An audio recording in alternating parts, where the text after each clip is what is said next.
আমার কোনো বন্ধু নেই যার কাছে আমি নিজেকে ভেঙে চুরে খুচরো পয়সার মতো জমা রাখতে পারি, যে আমাকে যত্ন করে সঞ্চয় করবে, প্রয়োজনে ফিরিয়ে দেবে একটা একটা আধুলি।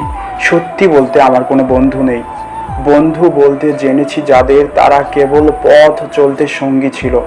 দূরের পথের ট্রেনে যেমন থাকে, পাশের সিটে গল্প হয়, দু পেয়ালা লেবু চায়ের দাম মেটাতে আমি দিচ্ছি যুদ্ধ হয়। সত্যি বলতে আমার কোনো বন্ধু নেই।